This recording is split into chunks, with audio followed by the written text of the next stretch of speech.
প্রিয় ছাত্রছাত্রীরা, আজ আমি তোমাদের কাছে ক্লাস 8-এর প্রশ্নবিচিত্রা 2025 সেকেন্ড ইউনিট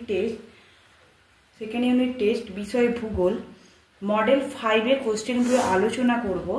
একের দাগের একে আছে, দেখো, তুমি যদি মাঝ সমুদ্রে একটি জাহাজে দোলগ্রামসে থেমে থাকো তাহলে তুমি এ সুমেরুবৃত্তীয়, বি মকরীয়, সি নিরক্ষীয় এলাকায় আছো। উত্তর হবে সি নিরক্ষীয় এলাকায় আছো। দুয়ের দাগে দক্ষিণ আমেরিকার দেখতে পাওয়া যাবে এ গভীরতম হ্রদ, বি দীর্ঘতম পর্বতশ্রেণী, সি উচ্চতম স্থান। উত্তর হবে বি দীর্ঘতম পর্বতশ্রেণী।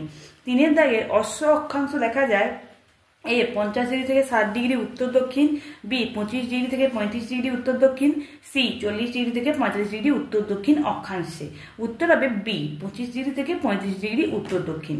চারের দাগে রকি পার্বত্য অঞ্চলের উষ্ণবায়ু এ বোড়া, বি সিরক্ষ, সি চিনুক নামে পরিচিত। উত্তর হবে সি চিনুক নামে পরিচিত। পাঁচের দাগের আমেরিকা যুক্তরাষ্ট্রের মধ্যে সর্বাধিক গম উৎপন্ন হয় A Colorado, B Dakota, C Michigan রাজ্যে। উত্তর হবে বি ডাকোটা। ছয়ের দাগে সেন্ট লরেন্স নদীর উৎস এ আথাবাস্কা হ্রদ, বি অন্টারিও হ্রদ, সি সেলকিক পর্বত। উত্তর হবে বি অন্টারিও হ্রদ। সাতের দাগে যে তাপমাত্রায় বায়ু সম্পৃক্ত হয় তা হলো ওই বায়ুর এ গলনাঙ্ক, বি শিশিরাঙ্ক, সি ঘনীভবন। উত্তর হবে বি শিশিরাঙ্ক। আটের দাগের অ্যারোমেটিক বায়ু একটি এ নিয়ত বায়ু, বি সাময়িক বায়ু, সি স্থানীয় বায়ু। উত্তর হবে বি সাময়িক বায়ু। নয়ের দাগের পৃথিবীর বৃহত্তম নদী হলো এ নীল, বি আমাজন, সি গঙ্গা। উত্তর হবে বি আমাজন। দশের দাগের বাম্পি ক্লাউড নামে পরিচিত হলো এ সিরাস, বি স্ট্র্যাটোকিউমুলাস, বি সি সিরোকিউমুলাস মেঘ। উত্তর হবে বি স্ট্র্যাটোকিউমুলাস। দুয়ের দাগের শূন্যস্থান পূরণ করো। একে আছে একটি শীতল স্থানীয় বায়ুর নাম হলো ড্যাশ। উত্তর হবে বোড়া। দুয়ের দাগে সেন্ট লরেন্স নদী ড্যাশ মহাসাগরে পতিত হয়েছে। উত্তর হবে আটলান্টিক। তিনের দাগে ড্যাশ মেঘে ঢাকা আকাশ দেখতে অনেকটা ম্যাকারেল মাছের পিঠের মতো। উত্তর হবে সিরোকিউমুলাস। চারের দাগের উত্তর আমেরিকার হ্রদ অঞ্চলের ড্যাশ শহর পৃথিবীর রবারের রাজধানী নামে পরিচিত। উত্তর হবে অ্যাক্রন। পাঁচের দাগের পর্বতের অনুভাগ ঢালকে ড্যাশ বলা হয়। উত্তর হবে বৃষ্টিচ্ছায়ী অঞ্চল। ছয়ের দাগে নিরক্ষীয় অঞ্চলে সারা বছর ড্যাশ বায়ু বিরাজ করে, ড্যাশ চাপ বিরাজ করে। উত্তর হবে নিম্নচাপ বায়ু বিরাজ করে।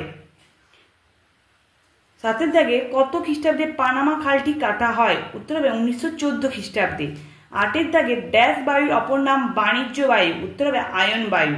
নয়ের দাগে ড্যাশ পৃথিবীর বৃহত্তম নিকেল খনি। উত্তর হবে সার্ডবেরি।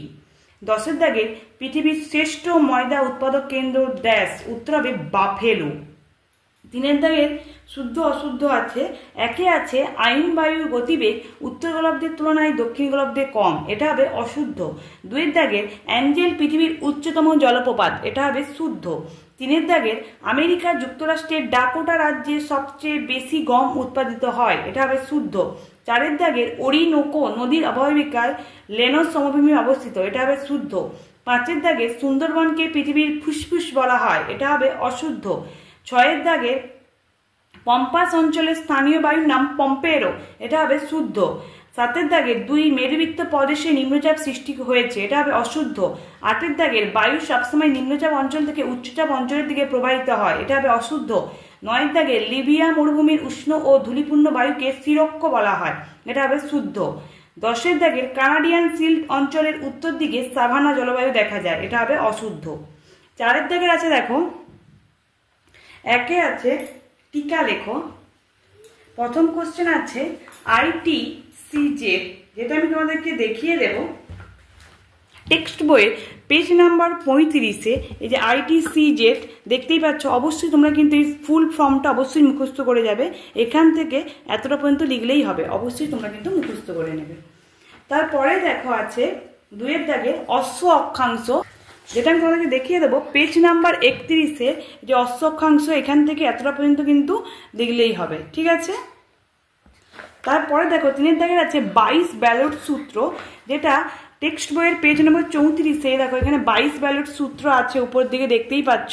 এখান থেকে এতটা পর্যন্ত লিখলে কিন্তু হবে, তোমরা মুখস্থ করে নেবে, ঠিক আছে। তারপর চারের দাগের আছে, দেখো এস্টেন্সিয়া, যেটা দেখো পেজ নাম্বার 351-তে রায়মার্টিনের সহায়িকাতে যে এস্টেন্সিয়া কি এটা আছে, আমি আগেও দেখিয়েছিলাম আগের মডেলগুলোতে।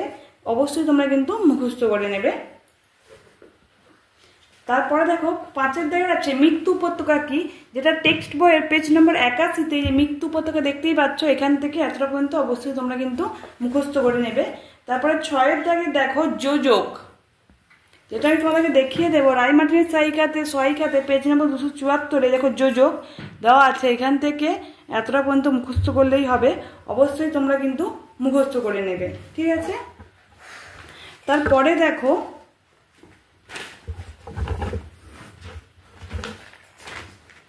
তোমাদেরকে দেখিয়ে দেব 5-এর দাগে।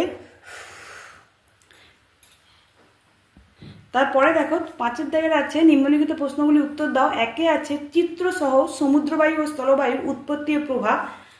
যেহেতু চিত্রসহ বলছে তো অবশ্যই ছবি দিতেই হবে। রায়মার্টিন সহায়িকাতে পেজ নাম্বার 113 দেখো সমুদ্রবায়ুর এখানে উৎপত্তি গতি দেওয়াই আছে। আবার উপরে দেখো এই যে স্থলবায়ুর উৎপত্তি গতিবেগ বায়ুর প্রকৃতি প্রভাব এখানে সব লেখা আছে। এই স্থলবায়ুর অবশ্যই চিত্র দিতে হবে, আর এখানে উপরে সমুদ্রবায়ুরও আছে চিত্র। অবশ্যই তোমরা কিন্তু মুখস্থ করবে এবং সঙ্গে চিত্রগুলো অবশ্যই প্র্যাকটিস করে যাবে বাড়ি থেকে। 2-এর দাগে আছে দেখো উত্তর আমেরিকার হ্রদ অঞ্চলের কৃষি উন্নতির কারণ ব্যাখ্যা করো। যেটা আমি তোমাদেরকে দেখিয়ে দেবো পেজ নম্বর 295-এ রায়মার্টিন সহায়িকাতে হ্রদ অঞ্চলে কৃষিকাজে উন্নত ব্যাখ্যা করো। এই যে 1-এর দাগ 2-এর দাগ 3-এর দাগ 4-এর দাগ, এমনকি পরের পৃষ্ঠাতে আছে দেখো 5, 6, 7 এইগুলো তোমরা অবশ্যই কিন্তু মুখস্থ করে যাবে। 3-এর দাগে আছে দেখো কানাডার সিল্ট অঞ্চল কাষ্ঠ ও কাগজ শিল্পে উন্নত কেন, যেটা আমি তোমাদেরকে দেখিয়ে দেবো টেক্সট বইয়ে পেজ নাম্বার 93-এ দেখো কাষ্ঠ ও কাগজ শিল্প বলছে, তাই এখান থেকে এতটা পর্যন্ত লিখলেই হবে। অবশ্যই তোমরা কিন্তু পুরোটা মুখস্থ করে নেবে, ঠিক আছে।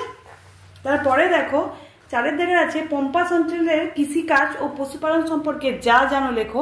দেখো টেক্সট বইয়ে পেজ নাম্বার 106-এ এই যে পম্পাস অঞ্চলের কৃষিকাজ মানে এখান থেকে এতটা পর্যন্ত অবশ্যই মুখস্থ করতে হবে। আবার সঙ্গে হচ্ছে কি বলছে, যেহেতু পশুপালন বলছে তাই পশুপালনও এখান থেকে এতটা পর্যন্ত মুখস্থ করতে হবে, ঠিক আছে। তোমাদের যদি আমার এই ভিডিওটা ভালো লেগে থাকে অবশ্যই লাইক কমেন্ট আর বেশি বেশি করে শেয়ার করে দেবে, যাতে অন্য বন্ধুদেরও দেখতে সুবিধে হয়।